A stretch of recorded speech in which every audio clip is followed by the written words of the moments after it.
Right. Champions ట్రోఫీలో చివరి league match నేడు జరగనుంది. ఇవాళ న్యూజిలాండ్ తో తలపడనుంది భారత్. మరి ఈ మ్యాచ్ దుబాయ్ ఇంటర్నేషనల్ క్రికెట్ స్టేడియంలో జరుగుతుంది. లీగ్ దశలో రెండు జట్లు బాగా రాణించాయి.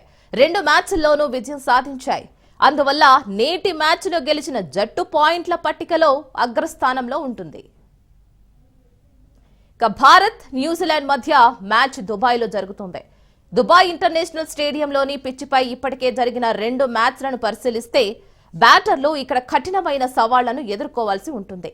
ఫాస్ట్ బౌలర్స్ కు ప్రారంభంలో సహాయం లభించవచ్చు, కానీ మ్యాచ్కు ముందు సాగుతున్న కొద్దీ స్పిన్నర్లు పైచేయి సాధించవచ్చు. అలాగే లక్ష్యాన్ని ఛేదించడం జట్టుకు కొంచెం కష్టం కావచ్చు అనే అభిప్రాయాలు వెలువడుతున్నాయి. ఛాంపియన్స్ ట్రోఫీలో ఇప్పటి వరకు 3 లీగ్ మ్యాచ్లు వర్షం కారణంగా రద్దు చేశారు. వర్షం కారణంగా సెమీఫైనల్ మ్యాచ్ కు అంతరాయం కలుగనుంది.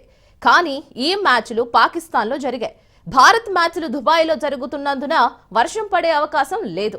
అందువల్ల అభిమానులు ఎటువంటి ఆందోళన లేకుండా మ్యాచ్ను ఆస్వాదించవచ్చు.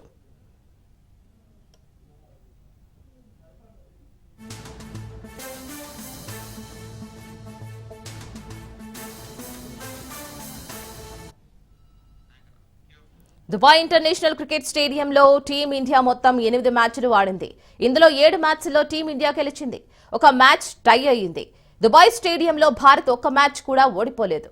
ఇంతలో న్యూజిలాండ్ జట్టు ఈ మైదానంలో 2 మ్యాచ్లు ఆడింది.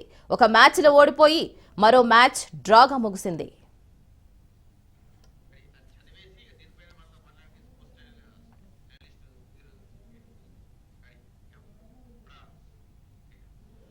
ఇక భారత్ న్యూజిలాండ్ మధ్య హెడ్ టు హెడ్ రికార్డు చూస్తే 1975 నుంచి రెండు జట్లు 118 వన్డేలు తలపడ్డాయి. ఇక టీమిండియా 60 మ్యాచ్ల్లో గెలిచి 50 ఓడిపోయింది. ఒక మ్యాచ్ టై అయ్యింది. మరి ఇవాళ జరగబోయే మ్యాచ్లో ఏ జట్టు విజయం సాధిస్తుంది, అగ్రస్థానంలో ఏ టీం ఉంటుంది అనేది ఆసక్తిగా మారింది. మరి వీటన్నిటికీ డీటెయిల్ గా మనతో షేర్ చేయడానికి ఈ రోజు మనతో పాటు స్టూడియోలో ఉన్నారు sports analyst Sudheer Mahadev. Sir నమస్తే. నమస్తే రీనా, ఎలా ఉన్నారు సార్?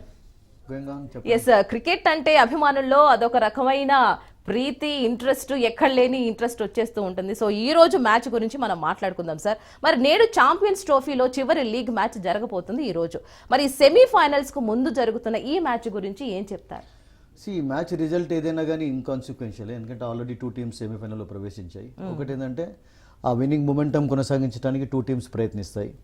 ఎందుకంటే సెమీఫైనల్ కంటే ముందు ఫర్ ఎగ్జాంపుల్ ఏ టీం అయినా కానీ ఓటమి చవి చూసినట్లయితే రీనా కొంచెం ప్రెషర్ అనేది ఉంటుంది కనుక ఐ థింక్ సెమీఫైనల్లో ఎవరితోటి ఆడుతున్నాం అనేది I think that is not important. But సెమీఫైనల్కు చేరుకునే ముందు ఆ విన్నింగ్ మూమెంట్ ఎలా ఉందనేది ఏ టీం కైనా ఇంపార్టెంట్. సో న్యూజిలాండ్ డామినేషన్ ఇప్పటి వరకు చాలా అద్భుతంగా ఉందని చెప్పాలి. ఇండియా విషయం అయితే అఫ్కోర్స్ మనం ప్రతిసారి చర్చిస్తూనే ఉన్నాం. బికాస్ న్యూజిలాండ్ ఇంతవరకు అన్ని మ్యాచ్లన్నీ కూడా పాకిస్తాన్లో ఆడారు. సో ఇప్పుడు ఫస్ట్ టైం ఈ టోర్నమెంట్లో ఇక్కడ ఆడుతున్నారు.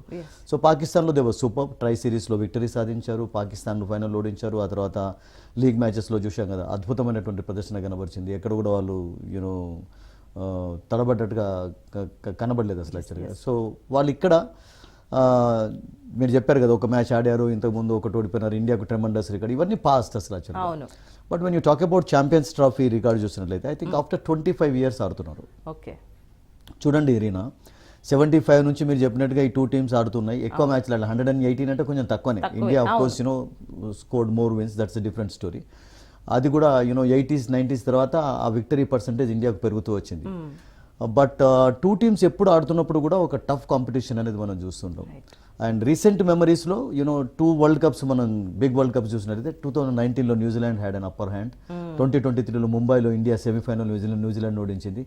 బట్ రీసెంట్లీ వాళ్ళు ఇండియా టూర్ చేసినప్పుడు మాత్రం న్యూజిలాండ్ 3-0 తోటి ఓడించి ఒక అద్భుతమైనటువంటి రికార్డ్ సృష్టించారు. ఇక్కడ 3-0తో ఇండియాని ఓడించడంతో ఇండియా వరల్డ్ ఛాంపియన్షిప్ ఫైనల్లో కూడా చేరుకోలేకపోయింది. అసలు అది ఒక పెద్ద big blow for India actually. So ఒకసారి అది కూడా ఉంటుంది, బికాస్ మమ్మల్ని 3-0 ఓడించారు, సెమీఫైనల్ ఓడించాలని. బట్ న్యూజిలాండ్ మొమెంటం ఒకవేళ కంటిన్యూ అయితే, ఎందుకంటే వాళ్ళకు టీం అద్భుతంగా ఉంది. మిగతా టీమ్స్తో కంపేర్ చేసినట్లయితే ఇండియాకి ఎలానైతే డీప్ వరకు మీకు లైనప్ ఉందో బ్యాటింగ్ లైన్, వాళ్ళకు కూడా they've got some good allrounders. తర్వాత స్పిన్ డిపార్ట్మెంట్లో ఇప్పటి వరకు చూసినట్లయితే I think they 2 spinners have done a better job than others actually. Okay of course పాకిస్తాన్లో అది కూడా. సో దుబాయ్లో మీరు చెప్పినట్టుగా ఇంకా మరింత ఫ్రెండ్లీ కండిషన్స్ కూడా ఉండవచ్చు స్పిన్నర్స్కు. సో శాంట్నర్ అండ్ బ్రేస్వెల్ను ఎదుర్కోవడం నేను అనుకుంటాను మిడ్ ఓవర్స్ కొంచెం కష్టమైన పని ఎవరికైనా కానీ, because they are bowling extremely well actually. మంచి లైన్లో మంచి ఫామ్ లో ఉన్నారు అండ్ వాళ్ళకి పేస్ డిపార్ట్మెంట్లో యూనో చాలా మంచి దాన్ని ఏమంటారంటే వెరైటీ ఉంది. వాడికి యంగ్స్టర్ ఇండియాలో అద్భుతంగా బౌలింగ్ చేశాడు, జామిసన్ ఉన్నాడు, యూనో హెన్రీ ఉన్నాడు వాళ్ళకు. అండ్ బ్యాటింగ్లో కూడా రచిన్ రవీంద్ర వచ్చిన తర్వాత మనం చూసాం కదా, వస్తూనే ఇంజరీ తర్వాత మళ్ళీ తన యొక్క స్టాంప్ ఆ ముద్రను వేసుకున్నాడు, ఆ వరల్డ్ కప్ ఫామ్ కొనసాగించాడు, సెంచరీ సాధించాడు. Is a terrific youngster actually, good allrounder, good fielder, bowling కూడా అప్పుడప్పుడు చేస్తుంటాడు. So New Zealand team on paper I think you know equally strong గా కనబడుతుంది కనుక టుడేస్ కాంటెస్ట్ మీరు headlines it's going to be absolutely exciting, no doubt about it. Yes, that was amazing sir. But ఈ match ఇవాళ జరగబోయే మ్యాచ్ లో ఎక్కువగా విజయ అవకాశాలు ఎవరిని వరిస్తాయి అంటే ఏం చెప్తారు? మనం నేనేమనుకుంటానంటే మేబీ స్లైట్ ఎడ్జ్ ఇండియాకి ఎందుకు ఉండవచ్చు అంటే, ఇండియా ఇక్కడనే ఆడుతున్నారు, ఇక్కడ కండిషన్స్కి అలవాటు పడి ఉన్నారు, ఒకే హోటల్లో ఉండడం, అండ్ తర్వాత ఎక్కువ ఇండియాకు అలసట లేదు, ప్లేయర్స్కు రిలాక్స్డ్గా ఉన్నారు. న్యూజిలాండ్ యూనో పాకిస్తాన్లో ఆడి పాకిస్తాన్ నుంచి వచ్చారు, సో సడన్లీ వాళ్ళకు న్యూ కండిషన్స్ అయిపోయినాయి. సో దాంతో నేనేమనుకుంటానంటే రీనా, కొంచెం స్లైట్ అడ్వాంటేజ్ ఆ రకంగా ఇండియాకు ఉంటుంది. But again India New Zealand against ఆడుతున్నప్పుడు మీరు ఏది కూడా ఎక్స్పెక్ట్ చేయడం చాలా కష్టంగా ఉండదు. New Zealand is a very tough team అండి, కాంపిటేటివ్ టీమ్. అంటే ఆ స్పిరిట్ అద్భుతంగా ఉండేది. వాళ్ళు బిగ్ ఐసీసీ టోర్నమెంట్స్లో ఐ థింక్ వాళ్ళ రికార్డు మీరు 75 నుంచి కూడా అన్ఫార్చునేట్లీ ఒక వరల్డ్ కప్ గెలవలేకపోయినారు. 2019లో they had a bigger opportunity, the best opportunity in England. But ఎప్పుడు చూసా కానీ వాళ్ళు ఒక టఫ్ టీమ్గా, వాళ్ళు ఒక స్టార్టింగ్లోనైతే వాళ్ళు ఒక డార్క్ హార్సెస్గా అదేది, బట్ ఇప్పుడు ఒక టఫ్ టీమ్గా వాళ్ళు ఒక కాంపిటేటివ్ టీమ్గా ఎదిగారు. అండ్ వాళ్ళ బ్యాటింగ్ లైనప్ చూడండి, మీరు కాన్వే ఉన్నాడు, రచిన్ రవీంద్ర, విలియమ్సన్, తర్వాత మీకు యంగ్ ఉన్నాడు, తర్వాత Latham is in terrific form, is got a good record against India. తర్వాత మీకు డౌన్ ద ఆర్డర్లో ఫిలిప్స్ ఉన్నాడు, Bracewell can bat actually, Santner can hit sixes. So వాళ్ళ బ్యాటింగ్ లైనప్ వాళ్ళది కూడా చాలా డీప్ స్ట్రాంగ్గా ఉంది కనుక ఐ థింక్ ఒక మంచి కాంపిటేటివ్ మ్యాచ్ అయితే చూడబోతున్నాం అన్నటువంటిది. ఎందుకంటే ఈరోజు ముఖ్యంగా ఏంటంటే రోహిత్ శర్మ ఆడే అవకాశాలు కొంచెం తక్కువ కనబడుతున్నాయి. అంటే 100% ఆడతాడా అనేది డౌట్ ఇప్పటివరకు. సో అందుకనే మొన్న న్యూస్ ప్రకారం, నిన్నటి న్యూస్ ప్రకారం, ఈవెన్ 1 hour ago న్యూస్ ప్రకారం కూడా శుభ్మన్ గిల్ ఆల్రెడీ కెప్టెన్ చేసి అయితే ఉంచారు, బిగ్ వైస్ కెప్టెన్. షమీ లేడు, Shami is already out of the match actually. So అతని ప్లేస్లో హర్షదీప్ ఆడతాడు.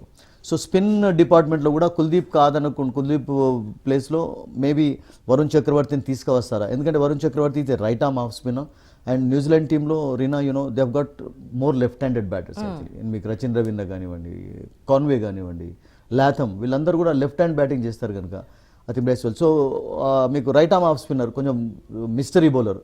సో ఆ అడ్వాంటేజ్ కొరకు, ఆ వెరైటీ కొరకు ఏమైనా చేంజెస్ చేస్తారా, we to wait and see. And ఒక చేంజ్ అయితే ఆల్రెడీ అఫ్కోర్స్ ఎక్స్పెక్టెడ్గా జరిగిపోయింది, హర్షదీప్ రానే వస్తాడు మీకు షమీ ప్లేస్లో. బట్ రోహిత్ ఒకవేళ దూరం అవుతాడా మ్యాచ్కు, ఎందుకంటే సెమీఫైనల్ మ్యాచ్ కొరకు పూర్తి ఫిట్నెస్ అవసరం కనుక ఆ రెస్ట్ తీసుకుంటాడా, లేకుంటే సెమీఫైనల్ కంటే ముందు మరింత మూమెంటం కూడా అతనికి అవసరం కూడా, because he also needs a big innings actually. ఇంగ్లాండ్తో ఒక సెంచరీ సాధించాడు, in Dubai also looked in good touch, not very bad form ఏం కనబరచలేదు. సో నేను అనుకుంటాను ఏమైనా కపుల్ ఆఫ్ చేంజెస్ అయితే ఇండియన్ టీంలో కావచ్చు కనుక we have to wait and see ఏ చేంజెస్ ఉంటాయి. What I want to ask, ఈ రోజు జరగబోయే మ్యాచ్ లో ఒకవేళ చేంజెస్ ఏమైనా చేస్తే గనక ఎవరి ప్లేస్ ని చేంజ్ చేయవచ్చు అనే అనుమానం కూడా చాలా మందిలో ఉంది. అదే రోహిత్ ఎలా అయినా ఒకవేళ ఇంజరీ అనకుండా for example Rishabh Pant as a batter గా కూడా ఆడించవచ్చు, మీకు ఛాన్స్ అయితే ఉంది. లేకుంటే ఒక ఎక్స్ట్రా ఆల్రౌండర్ తీసుకుంటారా, we don't know. But Harshdeep అయితే రీనా ఆల్రెడీ మీకు షమీ ప్లేస్లో ఇంక్లూడ్ అయినట్టే. కుల్దీప్ ప్లేస్లో వరుణ్ ఆడతాడా, we have to wait and see. Rohit ఆడినట్లయితే I don't think you know only 2 changes బౌలింగ్లో అవుతాయి. బట్ అతనికి కూడా ఫామ్ అనేది ఇంపార్టెంట్, మొమెంటం కూడా ఇంపార్టెంట్. బట్ ఒకవేళ ఏదైనా కొంచెం ప్రాబ్లం అగ్రవేట్ కాకుండా ఉండాలి, ఇంజరీ కొంచెం సీరియస్గా ఉంది అంటే I don't think you can play today. So అదొకటే మనకు అనుమానంగా ఉంది కానీ, బట్ అదర్వైజ్ మిగతా ప్లేయర్స్ అయితే చేంజ్ గారు మీకు. అండ్ ముఖ్యంగా మనం చెప్పుకోవాల్సింది ఏంటంటే Virat Kohli's 300th match. And ఒక ఇంట్రెస్టింగ్ స్టాట్ ఇక్కడ యాడ్ చేయాలంటే రీనా, ఐ రిమెంబర్ 2017లో వెన్ ఈ played is 200th match against India, against New Zealand, ఈ scored a century. 200th match కూడా న్యూజిలాండ్ అగైనెస్ట్ ఆడాడు, సెంచరీ స్కోర్ చేశాడు. అండ్ అగైన్ మళ్ళీ 300th మ్యాచ్ కూడా, ఇవన్నీ మైల్ స్టోన్స్ కదా అతనికి. అండ్ ఫామ్ లో ఉన్నాడు, సెంచరీ సాధించాడు పాకిస్తాన్ అగైనెస్ట్. ఆ సెంచరీ కోసం ఎంతమంది అభిమానులు 1000 కళ్ళతో ఎదురు చూసిన స్క్రీన్స్ మనం చాలా. ఇప్పుడు కూడా పాకిస్తాన్ తోటి ఈ వాజ్ ఆల్వేస్ బ్రిలియంట్. పాకిస్తాన్ తోటి విరాట్ కోహ్లీ ఫెయిల్ అయినటువంటి ఎగ్జాంపుల్స్ లేనే లేవు, ఉన్నాయంటే కూడా you can count on fingers actually. So అంత సక్సెస్ అతనికి ఉంది. సో అతను అద్భుతమైనటువంటి ఫామ్లోకి రావడం చాలా ఇంపార్టెంట్, ఎందుకంటే బికాస్ ఈ was also struggling before that. England తోటి ఒక 50, ఆస్ట్రేలియాలో సెంచరీ తర్వాత కూడా అంత పెద్ద విరాట్ కోహ్లీ పూర్తి ఫామ్ చూడలేకపోయినాం. సో ఆ పాకిస్తాన్ తోటి ఇన్నింగ్స్ నేను అనుకుంటాను విరాట్ కోహ్లీలో మరింత కాన్ఫిడెన్స్ నింపి ఉంటుంది. అండ్ 300 మ్యాచ్లో డెఫినెట్లీ ఇవన్నీ మైల్ స్టోన్స్లో ఒక బిగ్ వేలో సెలబ్రేట్ చేసుకునేందుకు ప్రయత్నం. బిగ్ ప్లేయర్స్ అందరూ కూడా బిగ్ అకేషన్స్ కొరకు ఎదురు చూస్తుంటారు. So this is definitely going to be big occasion from 300 match అనేది. 7 ఇండియన్ ప్లేయర్స్ మాత్రమే 300 మ్యాచెస్ ఆడగలిగారు వన్డేలో చరిత్రలో. సో ఇంత 52 సంవత్సరాల వన్డే చరిత్రలో ఇంతమంది ఆడగలిగారంటే ఐ థింక్ ఇవన్నీ కూడా మైల్ స్టోన్స్. సో ఒక హ్యాపీ నోట్లో అందరినీ మళ్ళీ అలరించి అండ్ దట్టు సెమీఫైనల్ ముందు మరింత ఫామ్ను కొంచెం పెంచుకోవడానికి ఇది ఒక గొప్ప అవకాశం today's match. And I think we have to wait and see. Already Shubman Gill అయితే మంచి ఫామ్లో ఉన్నాడు, శ్రేయస్ అయ్యర్ ఫామ్లో ఉన్నాడు, అండ్ రాహుల్ కూడా పర్వాలేదు అనిపించుకున్నాడు, హార్దిక్ పాండ్యా. ఇండియా బ్యాటింగ్ లేనా బౌలింగ్ లేనా ఏం ప్రాబ్లం లేదు. ఓన్లీ థింగ్ ఏంటంటే ఈ ఇంజరీస్ కారణంగా ఎవరు ఈరోజు టీం 11లో ఆడతారనేది question mark. But otherwise team no doubt is very good. Right sir, what about today's pitch? మరి ఈ రోజు పిచ్ మన ఆటగాళ్ళకి సరిగ్గా ఉంటుందా? మరి ఏమైనా మార్పులు కూడా చేయాలి ఆ పిచ్లో అంటే? లేదండి, దుబాయ్ పిచ్ కొంచెం స్లోగా ఆడుతుంది, అంటే స్పాంజీస్ బౌన్స్ అనేది కనబడుతుంది. అండ్ స్పిన్నర్స్కు కొంచెం మీరు చెప్పినట్టుగా ఎక్కువగా అనుకూలంగా కనబడే. అండ్ న్యూజిలాండ్ స్పిన్నర్స్ కూడా ఇండియన్ స్పిన్నర్స్తో పాటు చాలా అద్భుతంగా పోయి ఈ టోర్నమెంట్లో తక్కువ ఎకనామీ రేట్ తోటి పాకిస్తాన్లో అండ్ అక్కడికంటే ఇక్కడ ఎక్కువగా కండిషన్స్ ఉండవచ్చు కనుక స్లో కండిషన్ స్లో అవుతుంది కనుక I think spinners can have a bigger role definitely. So అలా ఉన్నట్లయితే బట్ న్యూజిలాండ్ ప్లేయర్స్కి ఉన్నటువంటి ఒక అద్భుతమైనటువంటి ఎబిలిటీ ఏంటంటే మీరు చూడండి ఈ రీసెంట్ టైంలో వాళ్ళ బ్యాటర్స్ మీరు చూడండి అగేనెస్ట్ స్పిన్ బౌలింగ్ వాళ్ళు రివర్స్ స్వీప్ షాట్స్ ఆడి ఎక్కువగా వాళ్ళు సక్సెస్ సాధించారు. మీరు ఇప్పుడు ఉన్నటువంటి ఈ 8 టీమ్స్లో లేకుంటే మీరు టాప్ 10 టీమ్స్ తీసుకున్నా కానీ if you include West Indies and Sri Lanka are not there because champions trophy rules ప్రకారం వాళ్ళతో కంపేర్ చేసినట్లయితే కూడా స్వీప్ షాట్స్ ఆడడంలో న్యూజిలాండ్ ప్లేయర్స్ ఎక్కువగా సక్సెస్ సాధించారు అసలు. సో నేనేమనుకుంటానంటే అది కొంచెం అడ్వాంటేజ్ కావచ్చు. బికాస్ ఒకసారి మీరు ఇంతకుముందు 1975 నుంచి అన్నారు కదా, 87 ఇండియా సెమీఫైనల్లో వరల్డ్ కప్లో సెమీఫైనల్ ఓడిపోవడానికి ఇంగ్లాండ్ ఆ స్వీప్ షాట్స్ మెయిన్గా ఇంగ్లాండ్ బ్యాటర్స్ గూచ్ వాళ్ళందరూ బ్యాటింగ్ ఏం చేశారంటే ఒక కొత్త టాక్టిక్స్ ఇవన్నీ కూడా స్పిన్నర్స్ను కొంచెం దూరం ఉంచాలి, స్పిన్నర్స్ పైన ప్రెషర్ పెట్టాలి అంటే స్వీప్ షాట్స్ ఆడాలి. ఇప్పుడు చూస్తున్నాం కదా ఈ మధ్యలో మనం రివర్స్ స్వీప్ షాట్స్ ఎక్కువగా ఆడుతుంటారు. సో దాంతో ఏమవుతుందంటే స్పిన్నర్స్ పైన ప్రెషర్ పడుతుంది. అసలు స్పిన్నర్స్ కూడా పాపం ఎక్కడ లెంత్లో వెళ్ళ అసలు యాక్చువల్గా ఆర్థోడాక్స్ ఆడతారా అన్ఆర్థోడాక్స్ ఆడతారా అన్నటువంటి డౌట్ వాళ్ళకు కూడా కలుగుతుంది అసలు యాక్చువల్. సో అందుకనే వరుణ్ చక్రవర్తిని ఇంక్లూడ్ చేసినట్లయితే ఈరోజు కొంచెం మిస్టరీ స్పిన్నర్ కనుక లెఫ్ట్ హ్యాండెడ్స్ ఎక్కువగా ఉన్నారు కనుక I think he might be a bit helpful going by the conditions actually.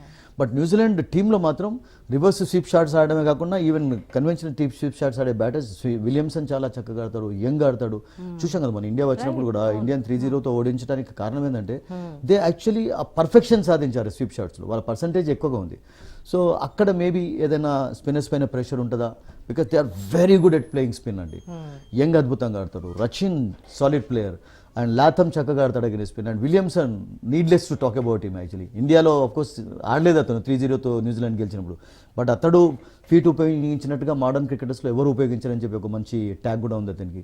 So they have got some exciting cricketers Reena, no doubt. So మీరన్న దాని ప్రకారం చూస్తే bowlers and spinners are more effective in this team. So ఈ రోజు ఒకవేళ toss గెలిచితే మన India batting ఎంచుకోవచ్చా ఫస్ట్ బౌలింగ్ ఎంచుకోవాలి అని ఒక ఉత్కంఠంగా అందరూ ఎదురు చూస్తూ ఉంటారు. So what you suggest? I suggest is batting, because ఇంతవరకు 2 మ్యాచెస్లో కూడా కొంచెం చేంజ్ చేసి గెలిచారు కదా, ఇప్పుడు సెట్ చేయడం కూడా ఇంపార్టెంట్ ఇండియాకు. అండ్ బ్యాటింగ్ లైనప్ డీప్గా ఉన్నప్పుడు తర్వాత స్ట్రాంగ్ ఫామ్ అందరూ కూడా బ్యాటర్స్ అందరూ ఫామ్లో ఉన్నప్పుడు I think take batting first. దుబాయ్లో కండిషన్స్ కూడా కొంచెం ఆఫ్టర్నూన్ కొంచెం వేడిగా ఉంటాయి కనుక, వేడి కండిషన్స్ ఉంటాయి కనుక I think go for batting. ఎందుకంటే అది ఎప్పుడు ఇంతవరకు ప్రయోగం చేయలేదు కనుక ఈ టోర్నమెంట్లో, that's not a bad idea. Batting చేసి ఎప్పుడు కూడా కండిషన్స్ పూర్తి బౌలింగ్ ఫేవర్లో లేనప్పుడు బ్యాటింగ్ చేసి ఒక మంచి టోటల్ పెట్టడమే చాలా ఇంపార్టెంట్ అసలు, ఎందుకంటే అపోజిషన్ టీం డెఫినెట్లీ ప్రెషర్లోకి వస్తారు. Right. So New Zealand versus Bharat ఈ రోజు మ్యాచ్లో గెలుపు ఎవరిది అని ప్రతి ఒక్కరు కూడా ఉత్కంఠగా ఎదురు చూస్తున్నారు. సో ఈ రోజు మన భారత్ టీం గురించి మనం మాట్లాడుకోవాలంటే ముఖ్యంగా ప్లేయర్స్ అండ్ బ్యాటర్స్ గురించి, వాళ్ళ గురించి వాళ్ళ పర్ఫార్మెన్స్ 1 by 1 మీరు ఏం చెప్తారు అండ్ వాళ్ళకి ఇచ్చే సజెషన్స్? 1 by 1 విరాట్ కోహ్లీ లాంటి ప్లేయర్స్కి అయితే ఎవరు సజెషన్స్ ఇచ్చే అవసరం లేదు. Champion player actually and terrific ఫామ్లో ఉన్నాడు. శుభ్మన్ గిల్ అదే ఫుట్ స్టెప్స్లో వెళ్తున్నాడు. విరాట్ కోహ్లీ, రోహిత్ శర్మ ఫుట్ స్టెప్స్లో వెళ్తున్నాడు. అండ్ ఫినామినల్ ఫామ్ ఉంది అతనికి. న్యూజిలాండ్ తోటి ఈ టోర్నమెంట్లో 2 సెంచరియన్స్లో మీకు విరాట్ కోహ్లీ ఉన్నాడు, తర్వాత మీకు శుభ్మన్ గిల్ కూడా ఉన్నాడు ఇండియన్ టీంలో. ఫస్ట్ మ్యాచ్లో శుభ్మన్ అండ్ సెకండ్లో విరాట్ సాధించాడు. సో అగెనిస్ట్ ఇంగ్లాండ్ కూడా అద్భుతంగా ఆడాడు. నేనేమనుకుంటానంటే కొంచెం మరింత లోవర్ ఆర్డర్ వాళ్ళకు బ్యాటింగ్ ఏదైనా అవసరం ఉంది అంటే, ఇప్పుడు ఫర్ ఎగ్జాంపుల్ అక్షర్ పటేల్, ఇంకా మీకు హార్దిక్ పాండ్యా కొంచెం టాప్ ఆర్డర్లో వచ్చినట్లయితే అక్షర్ పటేల్ని పంపుతున్నారు కదా, ఎందుకంటే అతనికి కూడా సెమీఫైనల్ కంటే ముందు కొంచెం బ్యాటింగ్ అవసరం కూడా. Because is a terrific allrounder, is bowling well, wickets తీస్తున్నాడు, ఫీల్డింగ్లోనైతే లైవ్ వైర్ ఎప్పుడు అలాగే ఫీల్డింగ్ చేస్తుంటాడు. సో అలా ఏమైనా చేంజెస్ చేస్తారా అదొకటి మనం చూడాలి. బట్ అదర్వైజ్ ఇండియన్ బ్యాటర్స్ ఉన్నటువంటి ఫామ్ మనం అనుకునేది ఏంటంటే నేను అలాగే కొనసాగాలి అని చెప్పి, ఎందుకంటే సెమీఫైనల్ కంటే ముందు ఎవరైనా కానీ ఒక బిగినింగ్ సాధించినట్లయితే టీంలో కాన్ఫిడెన్స్ కూడా రెట్టింపు అవుతుంది, no doubt about it. Right sir, అలాగే భారత్కు దుబాయ్ స్టేడియంలో మంచి ట్రాక్ రికార్డ్ ఉంది. సో అదే రికార్డును ఇప్పుడు కొనసాగిస్తుందా అంటే ఏం చెప్తారు? దట్స్ డెఫినెట్లీ ఒక యాడెడ్ అడ్వాంటేజ్, ఒక కాన్ఫిడెన్స్ని ఇస్తుంది. అంటే ఒక టీం ఒక ప్లేస్లో అద్భుతంగా పర్ఫామ్ చేస్తున్నారంటే ఆ పాజిటివ్ వైబ్స్ ఎప్పుడు ఉంటాయి మీకు. బట్ అగైన్ యూనో అవన్నీ కూడా పాస్ మనం చూసేది. ఇప్పుడు ఆడుతున్నటువంటి టీం ఇప్పుడు బంగ్లాదేశ్ తోటి ఆడారు, not a bad team. Pakistan తోటి ఆడారు, పాకిస్తాన్ బంగ్లాదేశ్ కంటే కూడా మన అందరికీ తెలుసు కొంచెం వీకర్గా కనబడింది. బట్ ఇప్పుడు గ్రూప్లో ఉన్నటువంటి టఫెస్ట్ టీంతో ఆడుతున్నారు, మంచి ఫామ్లో ఉన్న టీంతో ఆడుతున్నారు కనుక I think it's definitely going to B a different match అండి. ఎందుకంటే New Zealand have really done fantastically ఈ టోర్నమెంట్లోనూ కాకుండా ఇంతకుముందు మనం చెప్పుకున్నాం కదా, పాకిస్తాన్లో ట్రై సిరీస్లో కూడా వాళ్ళు పాకిస్తాన్ ఫైనల్లో ఓడించారు, సౌత్ ఆఫ్రికాను ఓడించారు. వాళ్ళు బ్యాటింగ్ ఫస్ట్ చేసి గెలిచారు, బౌలింగ్ ఫస్ట్ చేసి గెలిచారు. ఐ థింక్ వాళ్ళకు అన్ని వెరైటీస్ ఉన్నాయి. వాళ్ళు అంటే ఇండియాకి ఎలానైతే ఇప్పుడు మీకు రిసోర్సెస్ ఉన్నాయో, డీప్ వరకు బ్యాటింగ్ లైన్ అంటున్నాం కదా, వాళ్ళకు కూడా బ్రేస్వెల్ వరకు, శాంట్నర్ వరకు కూడా, Santner it's okay, is a good hitter. Bracewell వరకు మంచి లైనప్ ఉంది. Bracewell don't forget he scored a century against India బెంగళూరులో. సో అతను కూడా అద్భుతంగా బౌలింగ్ చేయగలుగుతాడు, బ్యాటింగ్ చేయగలుగుతాడు. And is an ambidextrous cricketer actually I think. So variety అతనికి ఉంది. సో ఐ థింక్ అంటే ఇండియాకు ఖచ్చితంగా అంటే మంచి పోటీ ఇచ్చేటటువంటి టీం ఈ గ్రూప్లో ఏది అంటే న్యూజిలాండ్. సో అందుకనే న్యూజిలాండ్ ఎప్పుడు కూడా you can never ever underestimate, because they are always tough proposition. So మీరే ఆ మాట అంటున్నారంటే ఇంకా బయట మన అభిమానులు ఇంకెంత ఉత్కంఠ, అభిమానులు కూడా తెలుసు, క్రికెట్ అభిమానులు కూడా ఈ రోజు వాళ్ళందరికీ తెలుసు. ఎందుకంటే పాకిస్తాన్ తోటి బంగ్లాదేశ్ తోటి మ్యాచ్ ఒక రకంగా ఉంటుంది, న్యూజిలాండ్ తోటి ఒక. New Zealand definitely tough team. అంటే అందులోనూ ఆడి ఉండి మళ్ళీ ఈ రోజు కాకుండా వాళ్ళు ఒకటి ఏంటంటే వాళ్ళు పాకిస్తాన్ నుంచి వచ్చారు కనుక కొంచెం ట్రావెలింగ్ ఇట్స్ ఓకే, బికాస్ అంత దూరం కూడా ఏం కాదు కదా, 3.5 hours పాకిస్తాన్ నుంచి కూడా రావచ్చు. అదొక్కటే మినాయించి. But otherwise I think on their day they are different అండి అసలు. అన్ఫార్చునేట్లీ 2019లోనే వాళ్ళు వరల్డ్ కప్ గెలిచేవాళ్ళు అగైనెస్ట్ ఇంగ్లాండ్. ఆ ఫైనల్లో బిట్ ఆఫ్ లక్ వాళ్ళని ఫేవర్ చేయకపోవడం. బట్ మీరు ఏ ఐసీసీ టోర్నమెంట్ 2000లో ఇండియాను మనం ఇంతకుముందు అనుకున్నాం కదా, 25 years ago దే ప్లేడ్. అప్పుడు క్రిస్ క్రెయిన్స్ అని ఒక క్రికెటర్ ఉన్నాడు, ఈ స్కోర్డ్ మ్యాగ్నిఫిసెంట్ సెంచరీ అండి. అండ్ ఆ మ్యాచ్లో అసలు యాక్చువల్గా ఇండియా 300 కంటే ఎక్కువగా స్కోర్ చేయాలి. 141 for 1. సచిన్ టెండూల్కర్ 69 అవుట్ అయిన తర్వాత సౌరవ్ గంగూలీ 117 స్కోర్ చేశారు. ఇండియా ఆ మ్యాచ్లో 300 స్కోర్ చేసే అవకాశాన్ని కోల్పోయింది. New Zealand chased wonderful actually. And Chris Cairns చాలా అద్భుతంగా సెంచరీ సాధించాడు. సో వాళ్ళు గెలిచారు. సో ఛాంపియన్స్ ట్రోఫీలో మళ్ళీ 20 సంవత్సరాలు అయింది. సో 2023లోనైతే రీసెంట్గా ఇండియాలోనే ముంబైలో అగైనెస్ట్ న్యూజిలాండ్ ఆడింది. ఇండియా సెమీఫైనల్ ఓడించారు. సో న్యూజిలాండ్ తోటి ఇండియాకు అంటే ఛాంపియన్స్ ట్రోఫీలో కాదు, మీకు ఐసీసీ టోర్నమెంట్లో రికార్డ్ అటు ఇటు ఉంటుంది. ఎందుకంటే New Zealand is very tough team అండి. వాళ్ళు మొదటి నుంచి కూడా అసలు యాక్చువల్గా ఒకటి ఏంటంటే పాపం అన్ఫార్చునేట్లీ వాళ్ళు కొంచెం లక్ అనేది వాళ్ళకు సరైనటువంటి సమయాలలో ఫేవర్ చేయదు తప్పితే. But otherwise terrific fielding side అండి. వాళ్ళు ఫీల్డింగ్ చూసినట్లయితే అద్భుతంగా న్యూజిలాండ్ ప్రతిసారి కూడా అద్భుతమైనటువంటి ఫీల్డర్స్ ఉంటారు వాళ్ళు. Even at this age also Kane Williamson short extra కవర్లో షార్ట్ మిడ్ వికెట్లో అద్భుతంగా ఫీల్డింగ్, టేక్స్ గుడ్ క్యాచెస్. అతను ఒక లైవ్ వైర్. అతను ఇప్పుడు కెప్టెన్గా లేకున్నా కానీ టీంలో ఉండడం అనేది నేను అనుకుంటున్నటువంటి ప్లేయర్స్ చాలా చాలా ఇంపార్టెంట్. కేన్ విలియమ్సన్ యొక్క experience he's been very useful to them. Which motivates them no doubt అండి. బికాస్ శాంట్నర్ ఇప్పుడు ఉన్నాడు, సౌదీ రిటైర్ అయిన తర్వాత ఒక బౌలర్ను వాళ్ళు క్యాప్టెన్ చేశారు. అండ్ దానికి కారణం ఏంటంటే కేన్ విలియమ్సన్ కొంచెం ఇంజరీ కారణంగా ఆడలేకపోయినాడు ఈ మధ్యలో, in and out of the team. Actually India కూడా రాలేదు. వితౌట్ కేన్ విలియమ్సన్ ఇండియాను 3-0 తోటి ఓడించిందంటే న్యూజిలాండ్ యొక్క కాన్ఫిడెన్స్ ఎంత పెంచుకున్నారో వాళ్ళు చూడండి. అంటే ఇండియన్ క్రికెట్ చరిత్రలో 3-0 తోటి ఒక అపోజిషన్ టీం వచ్చి ఓడించడం అనేది మనం చూడండి రేస్గా చూస్తుంటాం. 2 మ్యాచెస్ ఓడిపోతారు, 3 వరుసగా ఓడిపోయినారు టెస్ట్ మ్యాచెస్. సో ఆ తర్వాత ఇంగ్లాండ్ అగేన్స్ట్ కూడా ఒక మ్యాచ్ ఓడిపోయిన తర్వాత they came back strongly actually think. So వాళ్ళకు బౌలింగ్ డిపార్ట్మెంట్లో పేస్ ఉంది. ఇప్పుడు ఇండియన్ ముఖ్యంగా ఏంటంటే ఇప్పుడు O'Rourke is a terrific young fast bowler.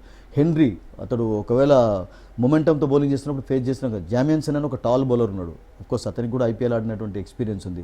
తర్వాత శాంట్నర్ అండ్ బ్రేస్వెల్ మనం అనుకున్నాం కదా, వాళ్ళకి ఒకవేళ మిచెల్ని ఆడించినట్లయితే, మిచెల్ ఎందుకు దూరం అయిపోయినాడంటే రచిన్ రవీంద్ర రావడంతో దూరం. బట్ మిచెల్కి అగేనిస్ట్ ఇండియా జబర్దస్త్ రికార్డు ఉంది. అతను మీడియం పేస్ వేయగలుగుతాడు, మిడిల్ ఆర్డర్లో చక్కగా బౌలింగ్ చేయగలుగుతాడు. మీకు ఫిలిప్స్ బౌలింగ్ చేయగలుగుతాడు, ఫిలిప్స్ కూడా విలియమ్సన్ బౌలింగ్ చేయగలుగుతాడు, రచిన్ రవీంద్ర కూడా బౌలింగ్ చేయగలుగుతాడు. సో వాళ్ళకు ఆప్షన్స్ చాలా ఉన్నాయి అసలు యాక్చువల్గా.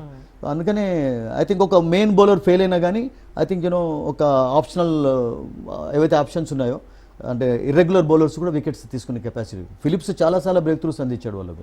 టెస్ట్ మ్యాచెస్లో చూసాం, టెస్ట్ మ్యాచెస్లో వాళ్ళు సిరీస్ గెలవడానికి కూడా అతనే కారకుడైనాడు. అందుకనే న్యూజిలాండ్ ఎప్పుడు కూడా మనం తక్కువ అంచనా వేయకూడదు. And they are a very decent team, spirit చక్కగా కనబరుస్తారు. తర్వాత ఐ థింక్ లవబుల్ అండి, లవబుల్ ప్లేయర్స్ ఉన్నారు. అంటే that was amazing point from New Zealand team అండి. ఒకవేళ మన భారత టీమ్ వాళ్ళ దగ్గర నుంచి నేర్చుకోవాల్సిన కొన్ని పాయింట్స్ ఏమన్నా ఉంటాయండి. ఇప్పుడు విరాట్ కోహ్లీ లాంటి వాళ్ళు కూడా ఇప్పుడు చూడండి, మీరు చాలా అద్భుతమైనటువంటి మంచి క్వశ్చన్ అడిగారు. గతంలో కూడా కొంతమంది గ్రేట్ బ్యాట్స్మెన్లు ఆడుతున్నప్పుడు ఆ వికెట్ పడకున్నా పర్వాలేదు కానీ అతని నుంచి నేర్చుకోవచ్చు అనేటువంటి ఒక అది కలిగేది. అది చాలా ఇంపార్టెంట్. ఇప్పుడు విరాట్ కోహ్లీ కూడా విలియమ్సన్ బ్యాటింగ్ చేస్తున్నప్పుడు Williamson technically very sound player అండి, నేర్చుకొని ఉంటాడు డెఫినెట్లీ. వాళ్ళిద్దరు కూడా అఫ్కోర్స్ సమకాలీకులు అయినప్పటికీ కూడా విరాట్ కోహ్లీ నుంచి కూడా విలియమ్సన్ చాలా నేర్చుకుంటారు. అంటే చూడండి ఎంత అద్భుతంగా ఆడుతున్నాడు, నాలో ఇవి ఎలా మిస్ అవుతున్నాయని చెప్పి. సో ఒకళ్ళు ప్రేజ్ చేసుకోవడం అనేది కూడా చాలా జరుగుతుంటుంది. అంటే ఆన్ ద ఫీల్డ్ కాకుండా కానీ of the field definitely they discuss about all these things. ఇప్పుడు బాబర్ ఆజం విరాట్ కోహ్లీ నచ్చలేదు. విరాట్ కోహ్లీకి పాకిస్తాన్లో రియల్గా చెప్పాలంటే ఇండియాలో కంటే ఎక్కువగా ఫ్యాన్స్ ఉన్నారు. Pakistan, the entire Pakistan loves Virat Kohli actually. మనం చూసాం కదా విరాట్ కోహ్లీ బ్యాటింగ్ చేస్తున్నప్పుడు పాకిస్తాన్ ఫ్యాన్స్ అందరూ కూడా they stood up and applauded actually. So అలా అంటే క్వాలిటీ ఉన్న వాళ్ళని ఎవరైనా ఇస్తాం. ఇప్పుడు శుభ్మన్ గిల్ అదే బాటలో నడుస్తున్నాడు. శుభ్మన్ గిల్ కూడా ఫ్యాన్స్ యొక్క సంఖ్య పెరుగుతుంది. ఇప్పుడు రోహిత్ లాగా Virat Kohli because is a magnificent cricketer అండి. ఆల్ కైండ్స్ ఆఫ్ స్ట్రోక్స్ ఆడగలుగుతాడు. ఒకటి ఏంటంటే కొంచెం స్వింగ్ ఆడేటప్పుడు కొంచెం ఇబ్బంది పడుతుంటాడు. So we have to wait and see when India tours England. అదొకటే కొంచెం మైనస్ పాయింట్ అతనికి. అదర్వైజ్ పేస్ కానివ్వండి, స్పిన్నర్స్ కూడా కొంచెం తడబడతాడు కానీ సెట్ అయిన తర్వాత అద్భుతంగా ఆడతాడు. సో శ్రేయస్ అయ్యర్ వీళ్ళందరూ కూడా టెరిఫిక్ ప్లేయర్స్ ఉన్నారు ఇండియన్ టీంలో. రాహుల్ ఆడుతున్నప్పుడు ఎంత అద్భుతంగా ఉంటుంది క్రికెట్ చెప్పండి. ఇంత ఎఫర్ట్లెస్గా ఆడగలుగుతారు ఎవరైనా అలా అనిపిస్తున్నారు, సిక్సర్ కొట్టే కానీ బౌండరీ కొట్టే కానీ. సో ఐ థింక్ అటువంటి క్వాలిటీ ఉంది కనుకనే ఇండియన్ టీంకు ఇప్పుడు ఆ క్రౌడ్ ఎక్కువగా వస్తుంటారు. ఇప్పుడు ఇండియా ఎక్కడికి పోయినా కానీ క్రౌడ్ ఎందుకు వస్తున్నారంటే because of quality players actually, because they are providing entertainment and అలా కాకుండా performing to the expectations. Indian team as against New Zealand in India, ఆస్ట్రేలియాలో సిరీస్ ఓడిపోయి కొంచెం డిసప్పాయింట్ చేశారు, చేయలేదని కాదు. బట్ స్టిల్ లాస్ట్ 10 yearsలో ఐ థింక్ ఎక్కడికి వెళ్ళా కానీ ఆ అభిమానులను అయితే గెలుచుకుంటున్నారు, no doubt about it. Right sir, semifinal కంటే ముందు జరిగే ఈ మ్యాచ్లో పాయింట్ల పట్టికలో ఒకవేళ ఎటువంటి మార్పులు చోటు చేసుకుంటాయి అంటారు ఈ విజయం తర్వాత? సెమీఫైనల్స్ అలాగే ఈ ఫైనల్స్లో సెమీఫైనల్స్లో ఏమైనా ఎటువంటి పాయింట్స్ చేసుకున్నా ఒక లేటెస్ట్ రిపోర్ట్ ప్రకారం ఐ డోంట్ నో ఇండియానే ఫస్ట్ సెమీఫైనల్ ఆడుతుంది అని చెప్పి. ఇండియా ఇప్పుడు గెలిచా కానీ ఓడిపోయి, గెలిస్తేనేమో డెఫినెట్లీ వాడు ఆడాల్సిందే, ఓడిపోయినా కానీ ఫస్ట్ 4th రోజు వాళ్ళు. ఎందుకంటే మీకు టు ఫెసిలిటేట్ అదర్ టీమ్స్, ఎందుకంటే సెకండ్ సెమీఫైనల్ మీకు పాకిస్తాన్లో జరుగుతుంది కనుక. సో ఇక్కడ గెలిచినటువంటి టీం ఇప్పుడు ఫర్ ఎగ్జాంపుల్ న్యూజిలాండ్, ఇండియాను ఒక టీం సౌత్ ఆఫ్రికా లేకుంటే ఆస్ట్రేలియా సెమీఫైనల్ ఆడాను.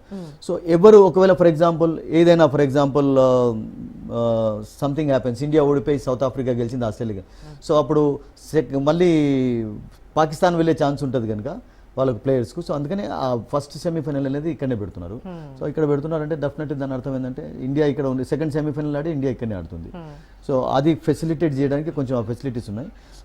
ఇండియా ఫైనల్కి వెళ్ళిందంటే ఇక్కడనే ఫైనల్ జరుగుతుంది దుబాయ్లో. సో అక్కడి నుంచి ఇక్కడికి రావాల్సింది. ఓన్లీ సెకండ్ సెమీఫైనల్ ఒకటే పాకిస్తాన్లో ఉంది కనుక జస్ట్ అడ్జస్ట్ చేయడానికి ఇట్లా పెట్టారు. రైట్ మహావాడి సార్, సో ఇప్పటివరకు 118 వన్డే మ్యాచ్లు జరిగాయి న్యూజిలాండ్ వర్సెస్ భారత్ మధ్య. సో ఎక్కువగా భారతే గెలిచింది వాటిల్లో కూడా.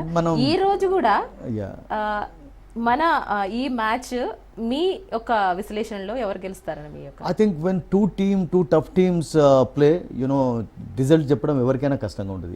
బికాస్ క్రికెట్ అభిమానులు కూడా చాలా మంది తెలుస్తుంది న్యూజిలాండ్ గెలుస్తుంది. బట్ బిట్ ఆఫ్ అడ్వాంటేజ్ ఇండియాకి ఎందుకు ఉంటుందంటే మొమెంటం చక్కగా కొనసాగింది, ఒకే చోట ఉండి అద్భుతంగా కండిషన్స్కి అలవాటు పడి ఉన్నారు కనుక India definitely will have slight edge over New Zealand.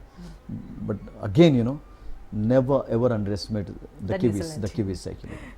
Yes, one more thing, and toss ఎవరు గెలుస్తారు అనేది ఇంకొక పాయింట్. ఎవరు గెలుస్తారు, ఏమి ఎంచుకుంటారు? టాస్ గెలిస్తే ఇండియా గెలిస్తే బ్యాటింగ్ తీసుకోవచ్చు, ఎందుకంటే ఇప్పటివరకు బ్యాటింగ్ చేయలేదు కనుక ఫస్ట్ బ్యాటింగ్ చేసి ఒక బిగ్ టోటల్ పెట్టడం అనేది కూడా. అండ్ న్యూజిలాండ్ కూడా నేను అనుకుంటాను కండిషన్స్ ఇప్పుడు ఎలా ఉంటుందంటే టాస్ అనేది స్లైట్లీ ఏదైనా కొంచెం వికెట్ పైన కొంచెం గ్రాస్ వదిలేశారు అనుకోండి, బౌలర్స్కి ఏమైనా ఫేవరబుల్ కండిషన్స్ ఉన్నాయంటే బౌలర్స్ బౌలింగ్ కూడా తీసుకోవచ్చు. న్యూజిలాండ్ ఫర్ ఎగ్జాంపుల్ ఏదైనా మాయిశ్చర్ ఉంది వికెట్ పైన, పేస్ బౌలర్స్కి ఉపయోగపడుతుంది.